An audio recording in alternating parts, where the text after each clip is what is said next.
അപ്പൊ ഞാൻ പറഞ്ഞു വന്നത് ബഹുമാനപ്പെട്ട അബ്ദുല്ലാഹിന്റെ കടങ്ങളുമായി ബഹുമാനപ്പെട്ട ജാബിർ റളിയല്ലാഹു കടക്കാരോട് കുറച്ച് തരാൻ ആവശ്യപ്പെട്ടപ്പോ ആ കടക്കാര് പറഞ്ഞു, ഇത് ഞങ്ങളെ ഹക്കാണ്, ഈ ഹക്ക് ഞങ്ങൾ ചെയ്യില്ല, ഇതിൽ കുറച്ച് തരാനൊന്നും പറ്റില്ല, ഫുള്ളായി തന്നെ വേണമെന്ന് അവർ ആവശ്യപ്പെടുകയും മുത്തനബി സല്ലല്ലാഹു അലൈഹി വസല്ലം തങ്ങളുടെ അടുക്കൽ ബഹുമാനപ്പെട്ട ജാബിർ റളിയല്ലാഹു ഈ വിശപ്പും പറഞ്ഞുകൊണ്ട് ചെല്ലുകയാണ്. മുത്തനബി സല്ലല്ലാഹു അലൈഹി വസല്ലം തങ്ങൾ ജാബിർ റളിയല്ലാഹുവിനോട് ചോദിക്കുന്നു, എന്താണ് വരുമാനമുള്ളത്? ബഹുമാനപ്പെട്ട ജാബിർ റളിയല്ലാഹു പറയുന്നു, നബിയെ എനിക്കൊരു 8 അതോ 9 കാരന്റെ മരമുണ്ട് നബി, തോട്ടമല്ല, കാരക്കയുടെ മരമുണ്ട്. ആ മരമല്ലാതെ എനിക്ക് വേറൊരു വരുമാനവുമില്ല നബിയെ.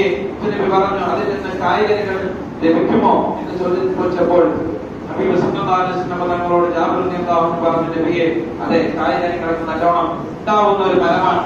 നബി സല്ലല്ലാഹു അലൈഹി വസല്ലം തങ്ങൾ പറഞ്ഞു, നാളെ സുബഹി നിസ്കാരം കഴിഞ്ഞാൽ, സുബഹിക്ക് ശേഷമുള്ള ക്ലാസുകളൊക്കെ കഴിഞ്ഞാൽ ഉടൻ തന്നെ നേരെ തോട്ടത്തിലേക്ക് പോവുക, കുറച്ച് ആടുകളൊക്കെ കൂട്ടുക, എന്നിട്ട് ആ തോട്ടത്തിലുള്ള എല്ലാ കാര്യങ്ങളെയും പറിച്ചുകൊണ്ട് ഓരോ മരത്തിന്റെ അടിയിലും വെക്കാൻ വേണ്ടി റസൂലുള്ളാഹി സ്വല്ലല്ലാഹു അലൈഹി വസല്ലം തങ്ങൾ ആവശ്യപ്പെടുകയും ഞാൻ വന്നതിന് ശേഷം മാത്രം നിങ്ങളത് വിൽക്കാൻ പാടുള്ളൂ എന്നുള്ള ഒരു നിർദ്ദേശം കൊടുക്കുകയും ബഹുമാനപ്പെട്ട ജാബിർ റളിയല്ലാഹു അൻഹു ഉടനെ തന്നെ പിറ്റേ ദിവസം ക്ലാസ് കഴിഞ്ഞ് ഉടനെ തന്നെ പോവുകയും അവിടെയുള്ള കായ്കനികളൊക്കെ പറിച്ചുകൊണ്ട്, ഈത്തപ്പഴങ്ങളൊക്കെ കായ്കനികളൊക്കെ പറിച്ചുകൊണ്ട് കൊട്ടയിലാക്കി വെക്കുകയും മുത്തനബി സല്ലല്ലാഹു അലൈഹി വസല്ലം തങ്ങൾ വന്ന് ആ മരത്തിന്റെ ചുറ്റൊക്കെ നടന്ന് കൂടുതലുള്ള കൊട്ടയിലടുക്കൽ മുത്തനബി സല്ലല്ലാഹു അലൈഹി വസല്ലം തങ്ങൾ ഇരിക്കുന്നു.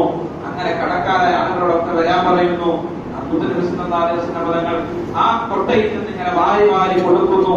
കടങ്ങളൊക്കെ തീർന്നു പോകുന്നു. ഇത്തരത്തിൽ ഹബീബ് സല്ലല്ലാഹു അലൈഹി വസല്ലം തങ്ങൾ ഇടപെടാനുള്ള കാരണം തന്റെ പിതാവാകുന്ന അബ്ദുല്ലാഹി റളിയല്ലാഹു അൻഹു ഷഹീദായി എന്നുള്ള ഒറ്റ കാരണം കൊണ്ടാണ്.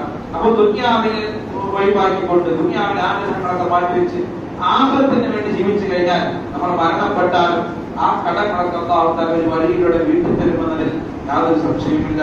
അല്ലാഹു തആല സ്വീകരിക്കുമാറാകട്ടെ. അപ്പൊ കഴിഞ്ഞ ആഴ്ച പറഞ്ഞ ഒരു